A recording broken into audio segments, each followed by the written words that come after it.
القارعة ما القارعة. திருக்குரானில் ஹஜ்ரத் ஈசா அலைஹிஸ்ஸலாம் அவர்களுக்கு இறைவன் எங்கு தஞ்சம் கொடுத்தான் என்பதை பற்றி குறிப்பிட்டு கூறுகின்றான். அதிகாரம் 23 வசனம் 51 இவ்வாறு வருகிறது. வஜஅல்னா இப்ன மரியம வ உம்மஹு ஆயத்தன் வ ஆவைனாஹுமா இலா ரபூத்தின் ஸாத்தி கராரின் வ மயீன். அதாவது நாம் இப்னு மரியமை, அதாவது மரியமின் மகனையும் அவருடைய தாயாருக்கும் அவர் தாயாரையும் ஒரு அடையாளமாக ஆக்கினோம், ஒரு இறை அடையாளமாக ஆக்கினோம் என்று அல்லாஹ் அந்த மரியமின் மகனையும் மரியமையும் குறிப்பிடுகின்றான். நாம் அவருக்கு உயர்ந்த ஒரு இடத்தில் நாம் தஞ்சம் கொடுத்தோம், அடைக்கலம் கொடுத்தோம், புகலிடம் கொடுத்தோம் என்று அல்லாஹ் கூறுகின்றான். அது மிக அவர்களும் எடுத்துக் கூறி வருகிறார்கள்.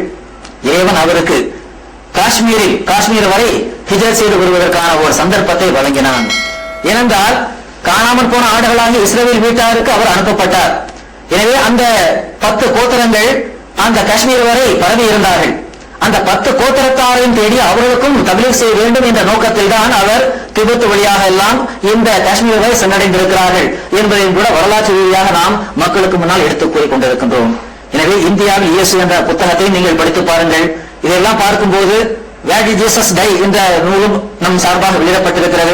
அந்த நூலை எல்லாம் பார்த்தால் அவருக்கு எப்படிப்பட்ட அந்த சூழலிலிருந்து இறைவன் அவரை காப்பாற்றினான் என்பதை பற்றி மிக தெளிவான ஒரு விளக்கம் உங்களுக்கு கிடைக்கும். இங்கு சுருக்கமாக சொல்ல போவது என்றால் அவர் காஷ்மீர் வரை சென்றடைந்தார்.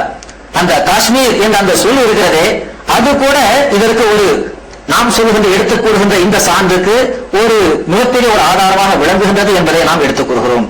ஏனென்றால் காஷ்மீர் என்பது நீரூற்றுகள் நிறைந்த ஒரு இடமாகும். அதைத்தான் அல்லது அது ஒரு உயர்ந்த இடமாக இருக்கின்றது.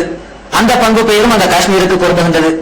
ஆக இந்த அனைத்து விஷயங்களையும் நாம் ஒருமித்து பார்க்கும்போது திருக்குரானுடைய அந்த வசனம், பிறகு அவர் எங்கிருந்தெல்லாம் வந்தார் என்ற அந்த வரலாற்று சான்றுகள், பிறகு காஷ்மீருக்கான பெயர் காரணம், இவை அனைத்தையும் வைத்து பார்க்கும்போது ஒட்டுமொத்தமாக நாம் பெறுகின்ற முடிவு என்னவென்றால், நிச்சயமாக இறைவன் அவருக்கு அதிலிருந்து ஹிஜ்ரத் செய்ய வைத்து எவ்வாறு அந்த 10 கோத்திரத்தார், அந்த காணாமற் போன அந்த ஆடுகள் என்று சொல்லப்பட்ட 10 கோத்திரத்தார் காஷ்மீரிலும் வந்தார்கள்.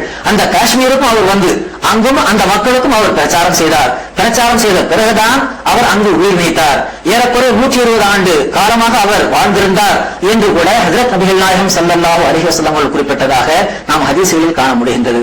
இயற்கை மரணத்தை தான் அவர் அடைந்தார். ரசூல் ஸல்லல்லாஹு அலைஹி வஸல்லம் அவர்கள் கூறியது போல 120 ஆண்டுகள் வரை அவர் வாழ்ந்திருந்தார். அதற்கு பிறகுதான் அவர் உயிர் நீத்தார். அதுவும் இயற்கை மரணத்தினால் தான் என்பதை கூட மிக தெளிவான முறையில் நாம் தெரிந்து கொள்ளும்.